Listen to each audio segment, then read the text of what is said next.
Hey, what's going on, guys? Welcome to a Final Fantasy Wave Exodus review, unit review. We got Ygni here, so let us get into the pros and cons as usual of having a true Brave Shift podcast permanently, which is pretty unique, similar to Lastfall in his Brave Shift form. So that's an option as well because they're both magic damage dealers. The Asterisk version, similar to his Brave Shift form, Aces and the Rems and all that kind of stuff by now. If it uses physical kills, I just put that in there for new players. 50% fire and also 50% dark amp for self, which is pretty high for this point in the game. Also 30% magic field for everybody. So 30% magic field buff. So it stacks on top of other things. So for example, if you used Aerith's buff, 400% magic, you could use this for 4 or 30% more on top of that. So that's pretty good, right? So that's pretty good. Not sure if it's better than Terra's field for mages yet, but still pretty good.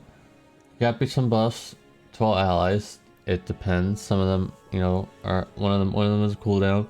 One of them is not a cooldown, but it doesn't do as much. So just go ahead and look into that. And if I wrote all the things down, it would take up the whole thing. So sorry about that. Perfect Dispel on the Magnus there, plus 85% full break as well, pretty good.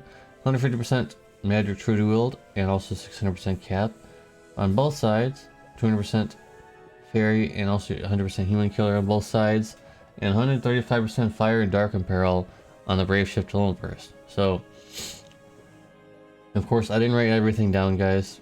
As usual, I'm not gonna write all the abilities down. So there are some things that I didn't write down, like, for example, the break dodge attack, which is really not necessary anymore. I don't think anyone really needs that, but it's there, I guess, if you need it.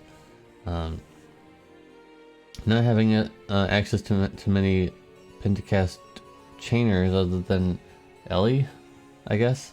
I don't think you're gonna using Ellie too much. So mostly stuck to dupe chaining, which is probably fine because you can use their Brave Shift to Lone Burst and all chain together for a little bit of damage, not too much, because no Lone Burst damage passives.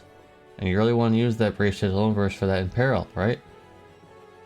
And daggers don't really have many killers on them. In fact, I don't think there's very many at all. So usually mages want to equip rods, and you want to use Realm or Aerith for that Rod Imperil, for example. So daggers really are the bad part about this unit so much, because I know it's the design of the unit. They're wearing daggers on their sprite and stuff like that, but I don't know, guys. I don't know about the dagger thing. Tough. It's really tough, especially since we don't have very much dagger imperil. Do we have any dagger imperil in the global version? We probably do in some way. I already forgot. So I'm sure someone in the comment section will roast me on that one. Anyways, I don't know what to do. Like, it's a very powerful unit, but it's dragged down by needing daggers. So that means you need to have killers in all those materia slots. So at least you don't have to worry about true dual wield if you have their STMR or their upgraded TMR. So there's that.